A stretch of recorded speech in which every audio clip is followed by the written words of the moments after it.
Welcome. I'm Jenny Williams. My pronouns are she and her, and I'm one of the co-chairs of Justice and Jubilee.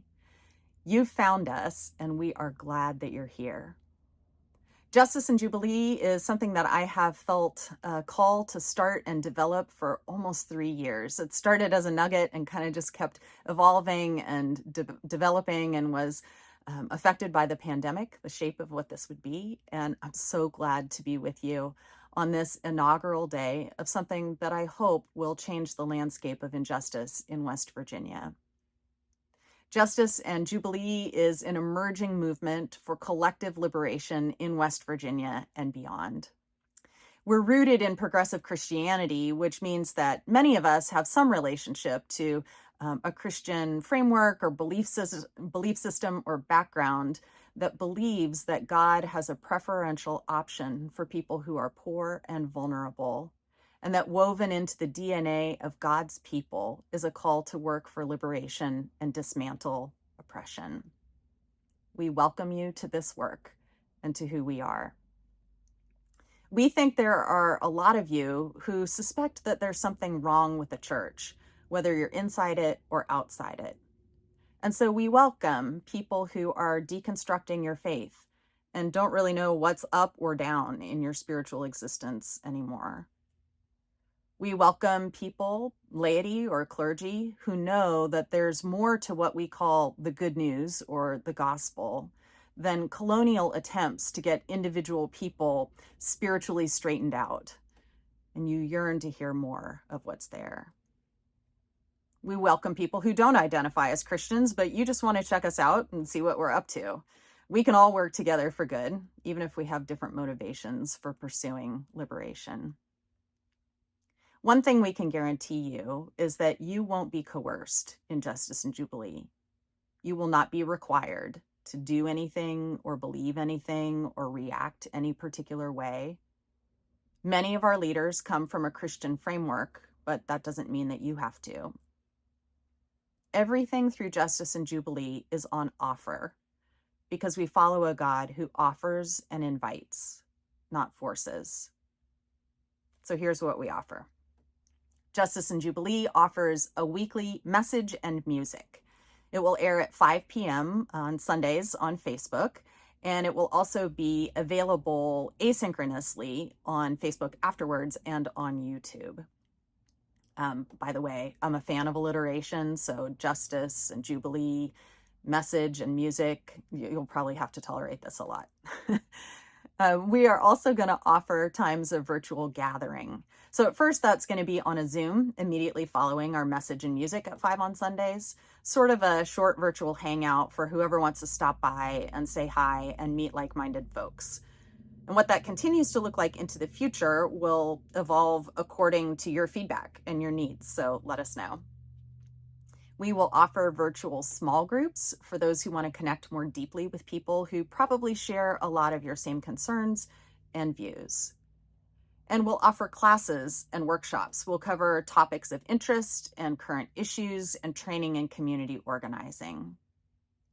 We're partnering with our friends over at Accidental Tomatoes on their blog and their podcast, which is generally aimed at folks who are deconstructing Christianity.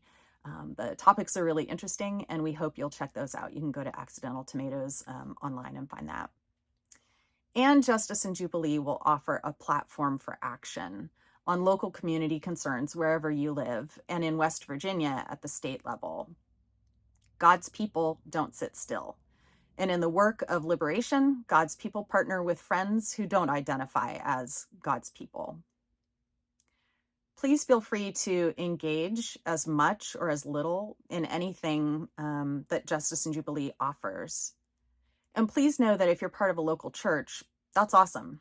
We're offering resources to augment your growth and discipleship, not to take you from your faith community. You can be part of your people and probably find things that are helpful here too. If you want to find out about any more of this or hear more details, you can message us on Facebook, Instagram, and Twitter, or you can go to our currently very simple website, wvfaith.org, and you can contact us through any of those platforms and ask to be put on our email list. In the next many weeks, the Justice and Jubilee co-chairs and I, as well as maybe a friend or two, will be talking in the weekly messages about what is justice and what is Jubilee. As we start this thing together, we'll start by exploring those foundational concepts. The two co-chairs are my dear friends, Reverend Brad Davis and Ms. Royce Lydon, and I can't wait for you to meet them if you don't already know them. And each week we'll have some phenomenal artists offering different kinds of music.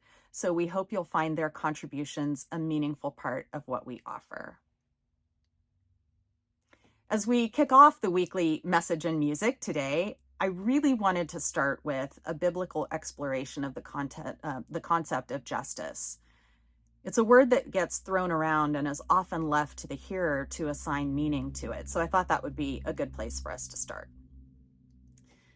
But I can't start that way because my present work has occupied most of my mental space. For the last 6 weeks, I've been engaged in a matter of concern in my community, and my focus and my heart are there.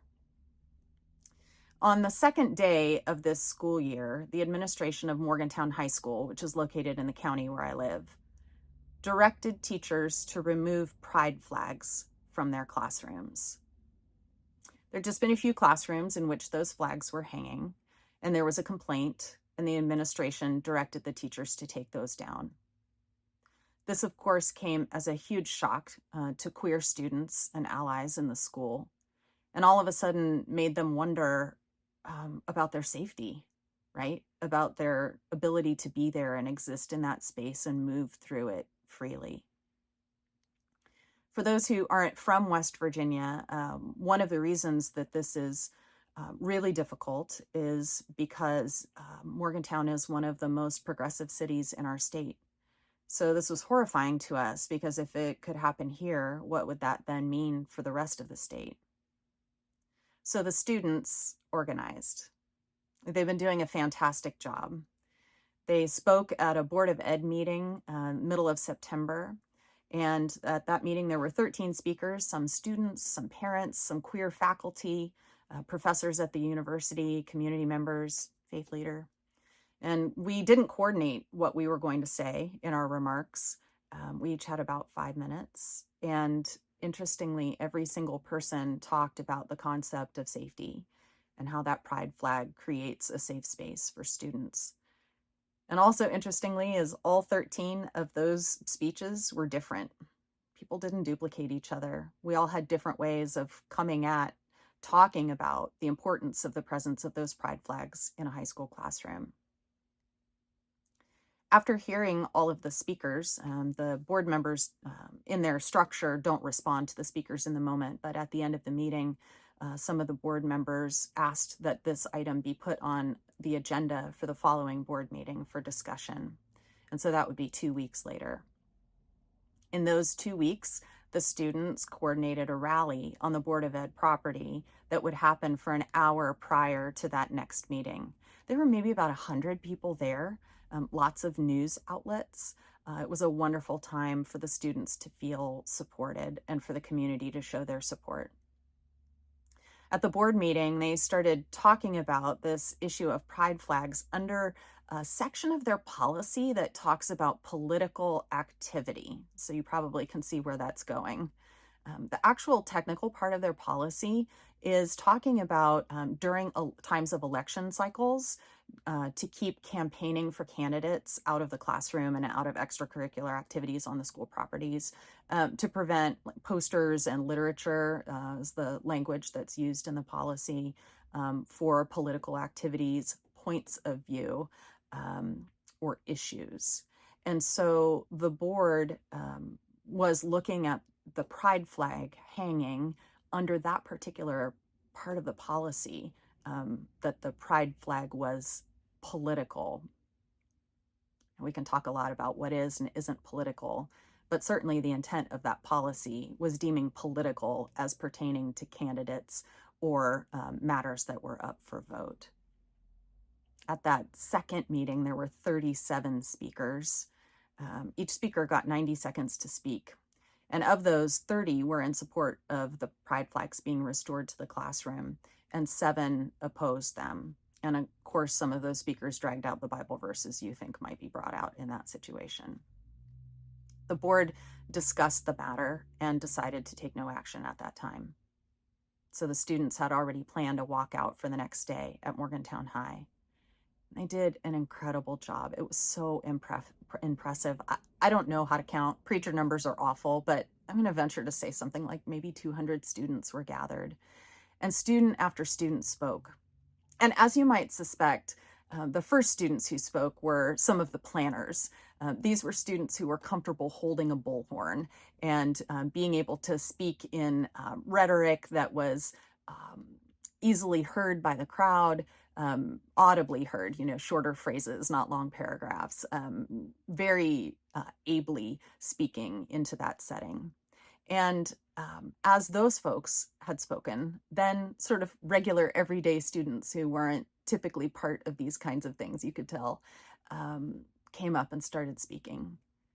And people shared their journeys and their pain and their pride and their desire for their school and their community to do better. It was so inspiring. This week, some of us returned to the third Board of Ed meeting to give voice to our continued concerns and to not let the problem fade away, even though they'd voted not to, even though they hadn't voted to do anything at the second meeting. Previously, when I'd spoken in those meetings, I'd focused my remarks on different aspects of the matter. One of them, I spoke about the fact that this was happening in 2022, which is ridiculous. And in another, I spoke about the ludicrous application of this piece of policy to the hanging of pride flags. But this time, this past week, on National Coming Out Day, I spoke to the board members about allyship. And I pointed out where the language, sentiments, and approaches of some of the board members in previous meetings didn't match their expressed desire to make the schools safe places for all students. I've been so impressed by everyone who has spoken, the students, the parents, people who aren't usually in public speaking situations. Everyone's been so collected and composed and had really meaningful things to say. And these are the kinds of things that we're called to do as God's people, to follow the lead of people in communities who have been historically excluded from power in our society and in our church, and stand in solidarity together and speak and act. God's people have sat in silence for too long, at least where I live. Religious voices of hate and exclusion ring loud in the public square.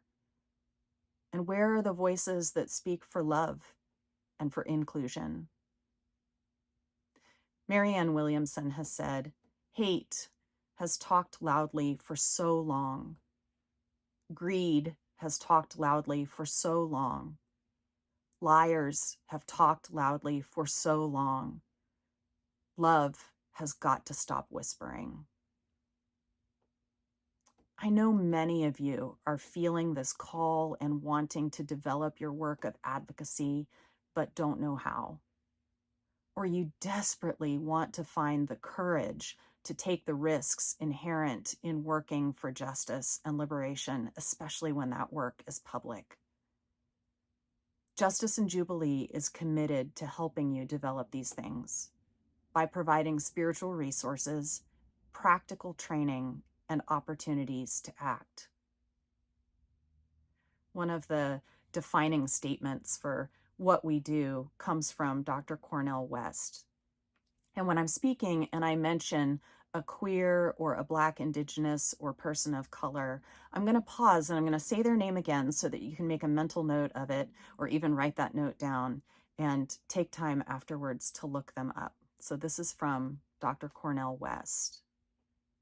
Justice is what love looks like in public. Let's be part of that work together. Amen.